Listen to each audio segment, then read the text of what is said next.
Hey mental workers, welcome back to the Mental Work Podcast, your companion to early career psychology. And I'm your host, Dr. Cameron Milkins. Today we have a special guest. They are my brother. Hi, Cameron. Hello, everyone.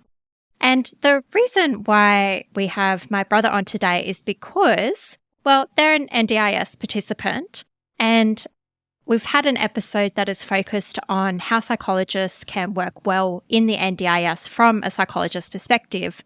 And I thought it was really important to have the perspective of someone who is actually an NDIS participant. And my brother is one. So we're going to talk about his experience with living with a disability and being an NDIS participant. He's going to give us some do's and don'ts. And I think just really interesting insights into who he is and how he lives. Sound good, Cameron? Sounds like a plan. Hello, everyone. My name is Cameron. I enjoy playing video games, watching movies. I like to go bowling every once in a while. Okay. And what kind of movies are you interested in? Me personally, I like the animated movies, like Shrek, Turning Red. I also like the Japanese style of anime, so more interesting in those sort of things, Japan related. I have a dream of going to Japan one day, and yeah. Cool. And with the games, what kind of games are you interested in? A little bit of everything from shooters, puzzle solvers, a little bit of action based. And do you have a favourite game that you're playing right now? Baldur's Gate. It's like Dungeons and Dragons, role-playing, pros and cons, your actions and your consequences. So it's a little bit of role-playing game, which I enjoy. Oh, that's really cool. Okay. And so what disabilities do you live with? Me, I suffer from cerebral palsy. I've got a little bit of brain damage. I guess like something that, I don't know, do you see it as a disability when you think of your eyesight? I can't see from the horizon down. I literally have to look where I'm going, so watch out for the gap between the road. Oh, yeah, like the curb. The curb, yeah, that's it, the curb. Yeah. Sometimes got to watch out for some steps so I don't fall downstairs. Okay. So what is it like to live with a disability? Maybe depends if how you look at it. There is some pros and cons where you can get special treatment, and sometimes it's also a con to get a special treatment because you sometimes just don't want a special treatment. You want to be treated like every other normal person walking around the street. So there's some pros and cons to living with a disability. And how long have you been an NDIS participant now for? Probably close to around about 3, maybe going on 4 years. Yeah, okay. And what do you think about the NDIS? They can be a little bit annoying at times, but when it works, it works. But when it doesn't, it's a big hassle to get things done.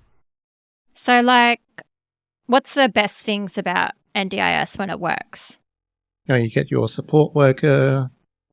If you ask for assistance or need help getting from point A to point B, whatever you may be having problem with at the time, they can hopefully help you out with it. So again, from getting from point A to point B, or if you need help cooking, or if you need help just finding directions, even catching a taxi, train or bus, they can give you a hand. But some of the negatives, sometimes when you ask for things, there's a chance that I'd probably say forget, or the person that says, yes, we'll organize it for you, might forget, or somewhere down the line, just miscommunication in it. So sometimes they might say something and like it just doesn't happen. Yeah, then it doesn't happen. Okay. So when it works, so it's great, but when it doesn't, it kind of puts you down a little bit because you ask for support and it doesn't happen. So then you're left wondering, what am I supposed to do? Who am I supposed to call? Well, that'd be pretty frustrating. Yeah, it is a little bit. So you have a support worker. Do you just have one support worker? I have one main support worker, and her name is Carrie. Yep. She helps me out a lot. She helps me with the shopping, helping me make meals for me for the week, or helping me organise a trip wherever I want to go. So she pretty much tries to, everything I want, she'll try and figure a way to do so. I've got another guy called Donald, which he takes me out on little activities like bowling, down to the movies, or to a shopping centre and buy some clothes or whatnot. So, probably then go out for some lunch. Okay. And what do you like about working with Carrie and Donald? They've been really helpful. Well, they help me out. They're very kind. They treat me with respect. Don't look down on me just because I have a disability. Just seeing me as a normal human being. That's really good. Yeah. And is there anything maybe before, because I know Carrie and Donald, they've been really helpful. Have you ever worked with a support worker, and you don't have to name them, but have you ever worked with someone and you're like, oh, I wish things were a bit different or things could be a bit better? Yeah, well, sometimes it's really communication is the key. And sometimes when you ask for support, say you need something done in the next few days, and you ask for support for that particular day, and there's a small chance that it doesn't happen. You don't get a phone call back, or sorry, we can't arrange help for that day. Yeah. So it's really like you're needing that support, and then when you don't hear anything back, it's like, oh, well, what do I do now? Yeah, exactly. I'm a little bit lost in what I'm supposed to do, so it's a little bit frustrating. If you can't do it, that's fine.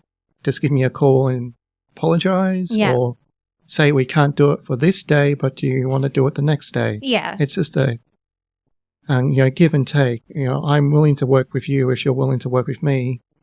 It's just communication is usually the entire key. Yeah, I think that's really important. So because this is a podcast mainly for psychologists, I wanted to ask you about what it's like seeing a psychologist. So maybe you can tell me, are there some things that you like about seeing a psychologist? Well, you get to talk about your problems. That's always a plus. Yep. You can even talk about, from if you're having problems with support workers or the agency. Yeah. Do you find psychologists helpful? Yeah, they can. They give me helpful tips on how to manage my emotions, or instead of saying you can't get this, but say try and figure out a different way to get what you want without having to have a breakdown. Yeah. No, that's really handy. Yeah. Is there anything that you feel like, anything else that you've learned from therapy that you've found helpful? Well, yeah, because I suffered a few weeks back. I had panic attack. So seeing my psychologist and talking about those reasons why I had a panic attack and how to manage them helped me mentally. So I'm no longer suffering from panic attacks anymore. Or even when I do have one, there's techniques I can use to calm myself down. That's really good. That's really positive. Because some psychologists, they think it's quite hard to work with people who live with disability. They just don't know what to do. What would you say to a psychologist who's like, oh, I don't know how to work with people who have cerebral palsy or an intellectual disability? What would you say to them? I would say each and everyone is different. Me, I have cerebral palsy, which is mostly affecting my left side of my body, my left arm and leg, which is just a little bit shorter than the other. And I've seen other people with cerebral palsy in a wheelchair. And I'm actually lucky enough who doesn't need one. I can walk around. I can talk like everybody else. I don't have speech impediment.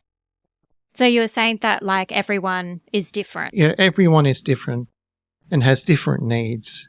And for me, it's very little needs. It's just the point I need one or two things a hand with.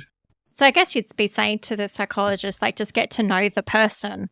Exactly, yeah. Yeah.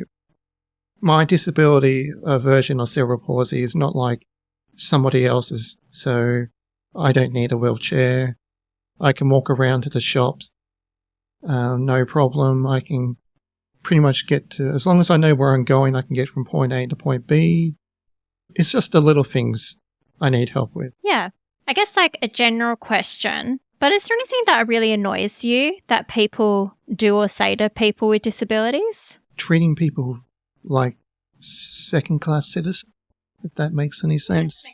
So might look down on them or just like be really patronizing. You can usually tell when someone's like, really, am I dealing with this? Because they can't really, go to a workplace. You can't just say, I don't have time for this. I don't get paid enough for this. I mean, I find it hard for work. At the moment, I am unemployed, always looking for jobs. And, it's very hard to find someone that is willing to look past disability and willing to give me a chance. Because I worked at a cinema 2 years ago. Unfortunately, we moved, so I had to quit that job. But the manager was willing to give me a go, and I loved that job. It was pretty simple, helping the customers, getting their tickets, getting their food, checking if the movie was running okay. One of the best jobs I had, but he was willing to look past my disability and helping me stay in my job. If there was anything he had problems with or I had problems with, he was willing to talk to me about them. I've worked at places at a Target store where not too sure if this is a good thing or a bad thing, but I didn't tell my manager at the time I had a disability, and somehow they found out. My boss didn't talk to me about it. I didn't feel like I had to talk to them about it. So I was working for a year. So when they found out about the disability, what did they do? It was pretty much dead silence, really, until I went to them because I was hoping to move up in the chain, but my boss at the time didn't think I could do it. Oh, okay. So, which I think I could have worked in the game section, working behind a cash register. I mean, that's what I did at Hoyt's. I did everything from cash register, movie ticket ripping, directing people to the cinemas, replacing the syrup in the Frozone machines, keep track of stock take. So maybe you wish that they had given you a chance at Target. At Target, yeah. Yeah. Sometimes you just got to find that right person that's willing to say, yes, I'm willing to give you a chance. Yeah. Yeah, and it's a shame that that can be hard because really everybody should be giving you a chance. Yeah, I mean, that's what I mean. I don't want to be hired just because I have a disability. I want to be hired because I have the skills. Yeah. I mean, if I don't have the skills to work for Woolworths, then I'll do something about it to increase their skills so I can possibly work at Woolworths. No, that makes sense. I just wanted to ask you as well, Cam, do you think there's anything that psychologists could do to be more helpful to people with disabilities? I say just listen carefully, because sometimes there might be an underlining meaning for what they say. Sometimes, I'm not very good with talking to people straight up. So my psychologist suggested, why don't you go out and meet new people? It's for me, it's a little bit tricky just going out to a pub, and I'm not very good in crowds. Well, I think pubs are a really hard way to meet people, actually. I think more like clubs and groups and stuff are usually a bit more successful. But I guess what you're saying is that psychologists need to listen carefully and make sure they're making suggestions that are helpful and realistic. Yeah. Well, we'll wrap up there then. Is that okay? Yeah, that's good. Thank you for having me. Thank you for coming on, Cam. It was really lovely to have you on. I think the listeners will really benefit from hearing from somebody directly who lives with a disability. No problem at all. And thank you, listeners, for listening. I hope you got something out of today. I think it's really important to listen to the people who are part of the systems that we do work in. So thanks again, Cam, and thanks, listeners, for listening. Have a good one and catch you next time.